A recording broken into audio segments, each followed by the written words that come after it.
আজকে ইফতার মাহফিল ও ওয়েবসাইট উদ্বোধনী অনুষ্ঠানে উপস্থিত প্রধান অতিথি পরশুরাম মডেল থানার সুযোগ্য অফিসার ইনচার্জ মোহাম্মদ নুরুল হাকিম মহোদয়, বিশেষ অতিথি হিসেবে উপস্থিত আছেন পাগল ভূঁইয়া আজিজিয়া মাদ্রাসার অধ্যক্ষ ফারুক আহমদ মজুমদার, বিশেষ অতিথি হিসেবে উপস্থিত আছেন পরশুরাম উপজেলা মাধ্যমিক শিক্ষক সমিতির সভাপতি জয়নুল আবেদিন মজুমদার, সাধারণ সম্পাদক ওমর ফারুক জিন্না, মিশন হেলথ ফাউন্ডেশনের সভাপতি রহমান সজীব, উপজেলা সুজনের সভাপতি ইউসুফ বকুল এবং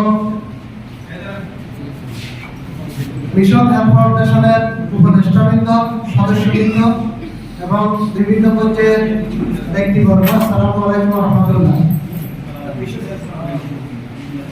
আসলে আপনারা জানেন যে মিশন হেলথ ফাউন্ডেশনের মাধ্যমে আমরা অনেকগুলো কাজ ইতিমধ্যে করেছি। বিশেষ করে ময়মনসিংহে যে ভয়াবহ বন্যা হয়েছে, ওই বন্যায় প্রায় 2.5 লক্ষ টাকা প্রাণ মিশন হেলথ ফাউন্ডেশনের সদস্যরা সেখানে গিয়ে সশরীরে গিয়ে পৌঁছে দিয়েছে। এর বাইরে ইফতার সামগ্রী বিতরণ, কম্বল বিতরণ সহ আরো বিভিন্ন সামাজিক কার্যক্রম করেছে। আমাদের একটা বিষয় জানা উচিত যে বর্তমান বিশ্বে 809 কোটি জনসংখ্যা, অনেক মানুষ অনাহারে অর্ধাহারে জীবনযাপন করছে। বিশেষ করে আমরা যদি ফিলিস্তিন, গাজা, সোভিয়েত ইউনিয়নভুক্ত যে 17টি দেশ আছে, চেচনিয়া, বসনিয়া, হার্জেগোভিনা, চেকোস্লোভাকিয়া, এই দেশগুলোর দিকে যদি আমরা তাকাই, এখানকার মানুষ অনাহারে অর্ধাহারে দিন অতিবাহিত করছে।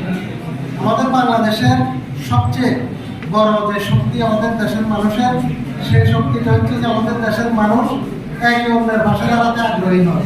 যখন একজন উদ্যোগ নেয়, সবাই তখন তার সাথে একত্রিত হয়।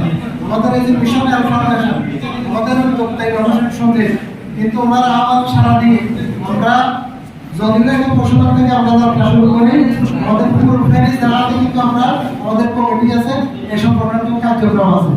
আমি আশাবাদ ব্যক্ত করবো যে আমাদের সাথে যারা আছেন, যারা এই সংগঠনের সাথে কাজ করছেন, উপদেষ্টা যারা আছেন, তারা পরামর্শ দিবেন, সহযোগিতা করবেন। মিশন হেলথ ফাউন্ডেশন ওই যে আমাদের সেক্রেটারি বলছে, আসুন্না ফাউন্ডেশনের মতো নিঃস্বার্থভাবে মানুষের কল্যাণে কাজ করবে। আপনাদের কাছে এই সহযোগিতা কামনা করে আমি আমার কথা শেষ করছি। আসসালামু আলাইকুম ওয়া রাহমাতুল্লাহ।